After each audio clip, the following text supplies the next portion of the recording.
AMD having a lot more stock on 9070/9070 XT launch, and it all pretty much selling out on launch day. Can we say AMD has won the card launch game this time? Well, yeah, I mean, I guess they won by default, right? Because they had more stock. Win by default. I mean, that's just a win, isn't it? Because if you're talking about the launch and one maker doesn't bother supplying the card and the other one does, I think that's just a normal win. Sure, whatever you want to call. Well, okay, they won.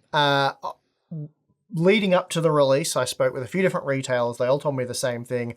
I heard from other tech media from around the world who spoke to their local retailers. They told them the same thing. Basically, the messaging was that the retailers had more 9070 series GPUs currently in stock waiting to be sold than all GeForce 50 series GPUs that they had managed to sell to date. But hang on, Steve. Nvidia told us that they've shipped more 50 series cards than 40 series cards within the first 5 weeks. Are you saying that they were potentially misleading with that and actually there's tons of these 50 series models out there? Well, if that's true, that's alarming for them because that means AMD is genuinely beating them and not by default, as I put it. That's what we were told. So yeah, we were told if either on the launch or shortly after, all of the inventory of 9070 series graphics cards at these retailers sold or near enough to sold out, then yes, they will have sold more than all GeForce 50 series cards, and that doesn't include just the GeForce 50 series sales on launch day, but it means to date. So for some of them, it was like up to 2 months or something. So yeah, but I mean, it's because Nvidia is not targeting gaming at this point in time. So it's not like AMD's making more money than Nvidia. Quite the opposite, in fact. Nvidia is just not really looking to sell too many GeForce GPUs. So they're targeting other markets. We know what those markets are. So yeah, I think there's even more factors than just the supply. I think AMD's done a much better job with pretty much everything. I mean, you look at the review reception for the Radeon models versus the GeForce models, and even before the Radeon cards came out, most of the GeForce models were reviewed negatively. So the positioning of the cards from Nvidia hasn't been great this generation. And then you just go into all the other issues that Nvidia's had, things like the power connector melting issue and all the discussion around, was that a suitable power connector? AMD's had none of that with their cards. The driver-related issues with things like black screen PCIe. Again, I think AMD, these cards have been in many more gamers' hands, and we have not heard about some sort of widespread black screen issue or something like that, which has been an issue for AMD in the past. And it sounds like this generation, much more solid launch on that front. Obviously, there's then been things like missing ROPs. We've seen no missing hardware issues with AMD cards. And so I think AMD's done a really good job of executing their launch in terms of having supply, nailing reviews, making sure they didn't have issues at launch, and not having just some things that were easily solvable, like power connectors that everyone knew were already pretty dodgy, and then having the same issues crop up again. So I really think Nvidia is probably one of the worst Nvidia launches that we've seen when you assess all of those factors. They've done quite a bad job of launching a GPU, and maybe it's because they're focusing on other markets now, but I just haven't been impressed in terms of all of those things. That's definitely all true. I think, though, if availability was a non-issue, then the discussion would be very different. And it's a big factor. What the retailers have told us, for example, wouldn't be a situation like if most people had access to a 5080 or a 5070 Ti, or maybe not a 5070, but maybe a 5070 at MSRP is probably a different. I think the problem with the review reception is certainly by the time the 5090 was out of the way, and then it became quite evident with the 5080 that availability was a huge problem, and because of that, the MSRPs were essentially fake, as a lot of people were saying, which is fair enough. So I think if the availability was a non-issue and you could buy them at the advertised MSRP, then AMD would be struggling for this generation. I think the way things have been executed, they'd be at $600 for the 9070 XT. I think they would be struggling much more than they are. And this is why price to performance has been such a big battle for AMD, and like we've talked about, they really need to be offering about 30%. I know, again, upscaling and stuff has improved, which changes that, but it doesn't necessarily change the perception from buyers. It might change our view on it because we've closely analysed it and come to a conclusion like we have in the past. But again, in the past, we thought 20% was very reasonable. Gamers disagreed. And again, it's so difficult for AMD to make these inroads because they're not just selling to someone who's come out from under their rock and been like, oh, I wouldn't mind doing this video gaming thing. I need a video card. What brands are there? AMD, Nvidia. Oh, okay, which one do I get? Not the situation at all. You're selling to a GeForce owner. Or in almost all instances, you're selling to someone who's bought a GeForce GPU. They were probably mostly happy with it, and they're probably really considering just buying a GeForce GPU again. So how do you convince them not to do that? It's obviously offering a certain amount of performance at a price point they just can't ignore, which we thought would be 20%. Evidently, it's 30%. I think if they launched with more availability, they would have had better perception rolling through the successive launches. So if you could go and easily buy a 5090, then there'd be much more hype and interest for the 5080 because people are actually getting cards into their hands and so on and so forth. People would actually be anticipating the launches because they know they'd be able to buy them for the advertised price.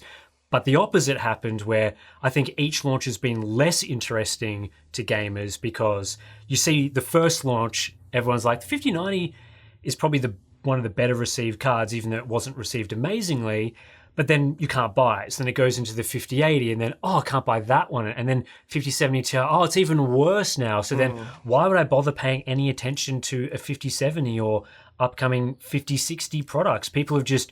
They've gotten into their heads at this point that the cards aren't going to be available at the advertised price, so why am I paying any attention? And so, yeah, I think you're right. If there was much better availability, that whole system would be very different. People would be interested and hyped by products like even the 5070, which I think still would have had negative reviews from you because of other reasons. But I think that product, we're seeing in Australia, it's sitting on shelves for very close to or even at the Australian MSRP. Not a great MSRP, but it's available at that price. And that's because of people just switching off from GeForce and then compounding, you get those negative views in about VRAM and things, and that doesn't help at all. You don't want to... You want to give gamers what they want. Yeah. Gamers and backlash go together very well. You see it with games. Gamers love a backlash. They love it when a game gets delayed or it's launched, and in a lot of cases, fair enough. And I think what you're saying is accurate, and what I'm saying about the supply, because if you were able to buy your GeForce GPU, if you wanted a 5090, which I'm sure there's plenty of you watching now that would like a 5090, if you were able to go buy one, happy days. You're probably not going to get a melted connector. You're probably not going to have missing ROPs. These are more outlier cases. Again, I'm not sweeping them under the rug. I'm not defending them. I'm just saying the chances of you buying one of these cards. I'm a YouTuber. I was going to say I've got plenty of these cards, and I was like, well, I know how that's going to be received, but I have been. You don't actually have plenty. You have a few. Well, I have more than one. Okay. We've seen 4 or 5 5090s. We've seen 3 or 4 5080s. I think 5070 Ti's. I've had 3. I've got 2 or 3 5070s. So I've got more 9070 XTs than all of those combined. So compared to what we normally get a lot of models, a more select range. But I'm hearing it from someone who's been trying to buy one. Yeah, it'd be pretty annoying. So I'm not trying to rub it in, but the point I'm trying to make is I have multiple models and we've not seen any of these issues. Not to say they don't exist. Not to say that you wouldn't run into it, but you're unlikely to. Now that I've given that legal disclaimer, my point is, if you could go buy a 5090 if you wanted one, or a 5080 or a 5070 Ti, hearing about this negative stuff with melted power connectors, it's more of the same. We've been there before with the 4090. 4090 owners don't care. It's like you only care about if it happens to you. Otherwise, you don't care. My 4090 is awesome. It's really fast. So you don't have a lot of these people who are upset and angry with the brand. But when you get a lot of people who can't buy what they want to buy and they're frustrated because they can't get it, and then they're hearing about missing ROPs and melted power connectors and Nvidia's poor handling of it all, then it's like the pitchforks and all that come out more. Yeah, so, that's true. I think we've spoken about this in the past, that at least I believe that these launches are sort of beginning to hurt the GeForce brand in a way that, now that we've got competition from Radeon, things may actually have an impact. I think the seeds were sown a little bit with the 40 series, where we saw things like the 4080 16 and 12 gig. The 12 gig gets unlaunched because of the reception was so negative. People really hating on products like the 4060 Ti 8GB and complaining about all sorts of other things in that series. The 4090 being the best card of that line says a lot, I think, for the general reception of that series. And then going from that into another generation where the cards have, quote unquote, fake MSRPs, they're not available, all sorts of these other issues. It does change the perception of people and make people more willing to accept other brands into their lives. You're talking about AMD having to sell largely to GeForce owners. Well, I think GeForce owners today are much more primed to move away from the GeForce ecosystem than they have been, because not feeling the love from Nvidia at all. They're not feeling the love. You're saying about Nvidia, or companies having to give gamers what they want, and Nvidia quite simply is not doing that. Imagine being a gamer and saying, all right, $2,000 US, but I love my GeForce GPUs, had a great experience in the past with them. I'm a loyal Nvidia customer. I want to give you $2,000 US for your flagship GPU. And they're like, nah, we're going to sell that to AI for 3 or 4 times more. So you kind of like, where's the love there?